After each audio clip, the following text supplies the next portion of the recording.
Friends, welcome to my channel Avani's world. ఈరోజు మంగళవారం programme. Shri విశ్వావసునామ సంవత్సరం, దక్షిణాయనం, హేమంత ఋతువు, పుష్యమాసం, శుక్లపక్షం. ఈరోజు దశమి అండి, సోమవారం. అశ్విని నక్షత్రం ఉంది అండి. అశ్విని నక్షత్రం విద్యకు అధిపతి అన్నమాట. సరస్వతి అనుగ్రహానికి ఈరోజు చాలా మంచి రోజు. సో అందరూ కూడా ఈరోజు సరస్వతికి హయగ్రీవ నామాన్ని జపించండి. ఓం హయగ్రీవాయ నమః, ఓం హయగ్రీవాయ నమః, ఓం హయగ్రీవాయ నమః. అందరూ కూడా ఈ నామాన్ని ఈరోజు 108 సార్లు జపించడం వలన జ్ఞానం అనేది వృద్ధి చెందుతుంది. అలాగే ఎవరికైనా విద్యలో ఆటంకాలు ఉంటే ఆ విద్యలో ఉన్న ఆటంకాలన్నీ కూడా తొలగిపోతాయి. ఇక ఈరోజు మంచి మాట అండి. మనకందరికీ తెలుసు, ప్రకృతిని మనం అమ్మతో పోలుస్తాము. అలాగే ఆకాశాన్ని, సూర్యుడిని పితృనితో పోలుస్తాము.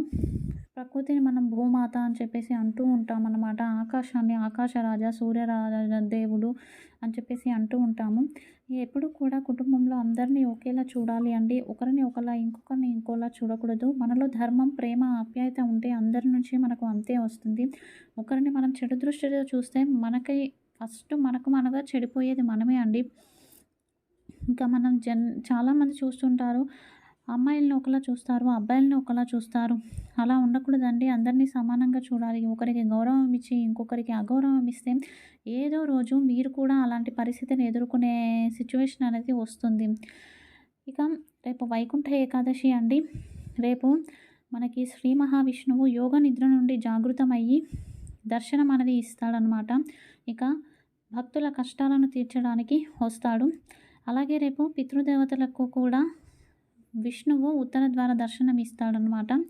ఇక మనకి 12 నెలల్లో 24 ఏకాదశులు వస్తాయి. నెలకు 2 ఏకాదశుల చొప్పున. ఈ ఏకాదశికి ఏంటి అంటే ధాన్యాన్ని త్యజించి మరుసటి రోజు ఎవరికైనా ఆహారాన్ని పెట్టి, లేదంటే బ్రాహ్మణులకి భోజనం పెట్టి తదుపరి మీరు సేవించాలి. ఎందుకు ధాన్యాన్ని త్యజించాలి అంటే, పూర్వంలో ముర అనే రాక్షసుడు ధాన్యంలో దాక్కుంటాడు. సో అందుకని ఆ రోజు ధాన్యాన్ని త్యజించాలి. వైకుంఠ ఏకాదశి రోజు ఉపవాసం ఉంటే ఈ 24 ఏకాదశులు ఉన్న పుణ్యఫలం అనేది మనకి లభిస్తుందన్నమాట. ఇంకా కొన్ని శాస్త్రాల్లో అయితే కంప్లీట్గా ఆహారం ఒక 5 రోజుల వరకు తీసుకోకుండా ఓన్లీ జలం పైనే ఉంటారు.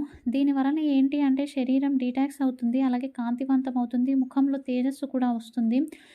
ఎవరైతే ఉపవాసం ఉందామనుకుంటున్నారో వారు దయచేసి ప్రతి రోజంతా నారాయణ నామాన్ని జపం చేయండి. ఇట్లా మేము ముచ్చట్లు పెడతాము, పక్క వాళ్ళ ముచ్చట్లు వింటాము, సీరియల్స్, టీవీ చూస్తాము అని ఇలాంటి పనులు చేసేవారైతే మీరు ఉపవాసం ఉన్న ఫలితం ఉండదు. ఉపవాసం అంటే సర్వదా భగవన్నామాన్ని స్మరించడమే. సో ఎవరైతే ఇలా స్మరిస్తారో వారికి ఉపవాసం ఉన్నంత పుణ్యఫలం కూడా లభిస్తుంది. ఈరోజు తారాబలం అశ్విని నక్షత్రం నిత్య నక్షత్రం తీసుకుంటే, అశ్విని మఖ మూల నక్షత్రం వారికి జన్మతార, భరణి పూర్వషడ నక్షత్రం వారికి పరమమిత్రతార, కృతిక ఉత్తరషడ నక్షత్రం వారికి మిత్రతార, రోహిణి హస్త శ్రవణ నక్షత్రం వారికి నైదవతార, మృగశిర చిత్త ధనిష్ట నక్షత్రం వారికి సాధకతార, ఆరుద్ర స్వాతి శతభిష నక్షత్రం వారికి ప్రత్యక్తార, పునర్వసం విశాఖ పూర్వభద్ర నక్షత్రం వారికి క్షేమతార, పుష్యమి అనురాధ ఉత్తరభద్ర నక్షత్రం వారికి విపత్తార, ఆశ్లేష జ్యేష్ఠ రేవతి నక్షత్రం వారికి సంపదతార. ఇక రేపు ఉదయం పూజ. రేపు బ్రహ్మ ముహూర్తంలో లేచి తులసి దళాలను విష్ణు ఆలయంలో సమర్పించి రండి. తర్వాత దేవాలయంలో వైకుంఠ ద్వార దర్శనం చేయండి. ఇలా చేస్తే మనం ఎవరింటికి వెళ్ళి ఉంటామో తెలీదు.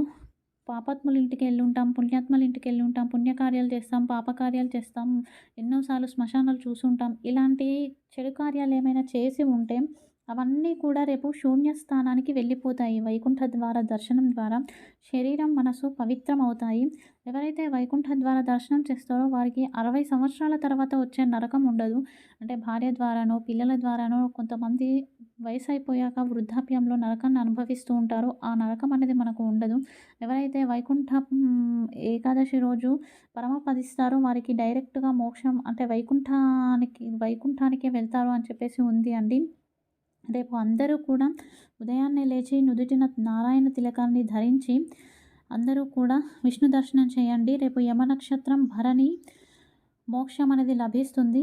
అపమృత్యు దోషాలు, అపకంటకాలు తొలగిపోతాయి. రేపు విష్ణు ఆలయంలో నెయ్యి దీపాన్ని వెలిగించి తులసి అర్చన చేసి వీలైతే ఒక కమల పుష్పాన్ని స్వామికి సమర్పించి వైకుంఠ ద్వార దర్శనం చేసి రండి. ఇదే రేపు ఉదయం పూజ. ఇక ఈరోజు యోగక్షేమం. ఎవరైతే అనారోగ్య సమస్యలతో బాధపడుతున్నారో అలాగే భవిష్యత్తులో భయంకర రోగాలు సంక్రమించకుండా ఉండేందుకు ఈరోజు సాయంత్రం ప్రదోషకాలంలో పరమేశ్వరుడు ముందు అరటినార వత్తులతో దీపారాధన చేయండి. తర్వాత భస్మార్చన చేసి మహామృత్యుంజయ మంత్రాన్ని పారాయణ చేయండి. ఆ తర్వాత పూజ అనంతరం ఆ భస్మాన్ని నుదుటిన తిలకంగా ధరించి స్వామికి ఏదైనా తియ్యటి ప్రసాదాన్ని నైవేద్యంగా సమర్పించి తదుపరి మీరు భుజించండి. ఇది ఈరోజు Omkaram programme. Thank you for watching. జై గురుదత్త.